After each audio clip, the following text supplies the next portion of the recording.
தமிழகத்தின் முன்னணி நடிகரும் தமிழக வெற்றி கழக கட்சியின் தலைவருமான விஜய் மற்றும் சங்கீதா விவாகரத்து வெளிச்சத்திற்கு வந்துள்ளது. விஜய் சங்கீதா திருமணம் ஆகஸ்ட் 25, 1999 அன்று திருமணம் செய்து கொண்டனர். இவர்களுக்கு சேஷன் சஞ்சய், திவ்யா ஷாஷா ஆகிய 2 குழந்தைகள் உண்டு.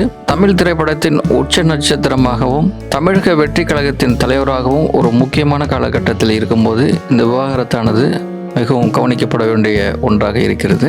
விவாகரத்து தாக்கல் செய்த மனுவில் திருமதி சங்கீதா அவர்கள் சொன்ன காரணங்கள் மிகவும் அதிர்ச்சி ஏற்படுத்த வண்ணம் உள்ளது.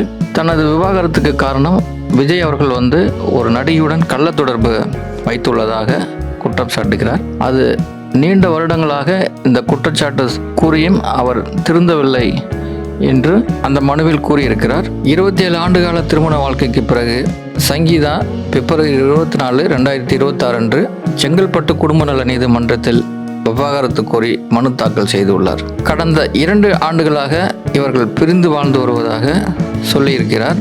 இந்த மனுவை ஏற்றுக்கொண்ட நீதிமன்றம் ஏப்ரல் 25ஆம் தேதி விஜய் நேரில் ஆஜராக வேண்டும் என்றும் உத்தரவிட்டுள்ளது.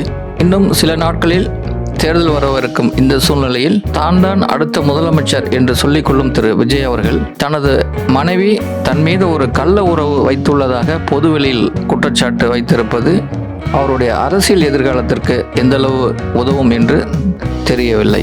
மேலும் லட்சக்கணக்கான இளைஞர்கள் அவரை முன்மாதிரியாக எடுத்துக்கொள்ளும் இந்த சூழ்நிலையில் இந்த விவாகரத்து வழக்கானது ஒரு மிகப்பெரிய பின்னடைவாக பார்க்கப்படுகிறது. ஏற்கனவே எஸ். ஏ. சந்திரசேகர் மற்றும் சோபா சந்திரசேகர் விஜயுடன் ஒன்றாக வாழாத சூழ்நிலையில் தற்பொழுது தனது மனைவியுடன் கூட ஒன்றாக வாழவில்லை என்று சங்கீதா அவர்கள் குற்றச்சாட்டை வைக்கிறார். இந்த விவகாரமானது தற்பொழுது தமிழ்நாட்டில் மிகவும் பரபரப்பாக பேசப்படுகிறது.